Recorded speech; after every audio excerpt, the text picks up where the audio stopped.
It's been about 2 years since this happened, but I just got confirmation from a friend who attended her tattoo appointment that it was because of what I said.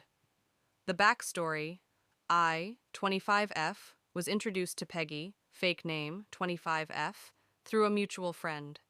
She had recently moved into the friend's neighboring apartment unit and was quickly introduced to our friend group. Almost immediately, I could tell we weren't going to get along based off of some backhanded compliments that were given.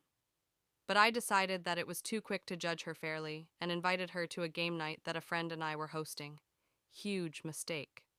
Game 1: Sardines. During a drunken game of sardines in the dark, Peggy faked a fall and pushed my head into a shelf. How do I know she faked it?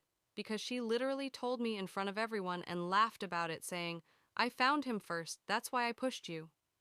Game 2: King's Cup.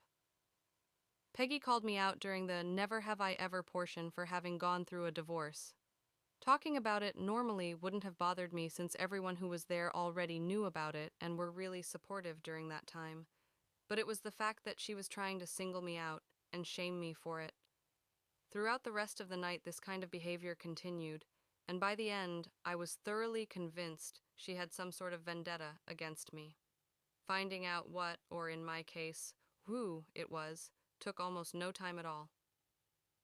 One of our friends, who we'll call Mark, was in attendance that first night.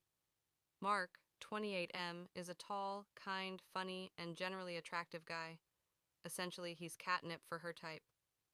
At this time, we were pretty close friends, and Peggy did not like that. For the next 6 months, anytime he was around, I had to deal with the most ridiculous, awkward, and petty attempts of her trying to single me out or embarrass me. Now here's where the tattoo comes into play. I had been planning on getting a dragon tattoo for over a year. I am fully aware that dragons are a common and trending tattoo, but I wanted it anyways, because it was special to me and my mom.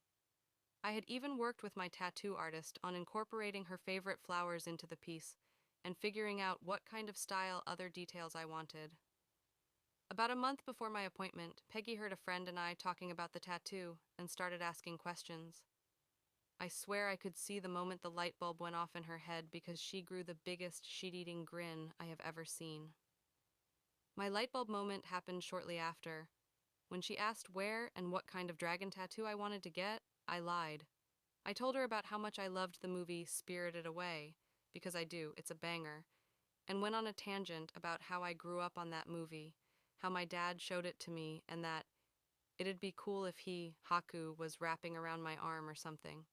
If you haven't seen the movie, one of the main characters is a boy named Haku who turns into a dragon. Peggy had never seen this movie before, so I encouraged her to check it out and ended the conversation there.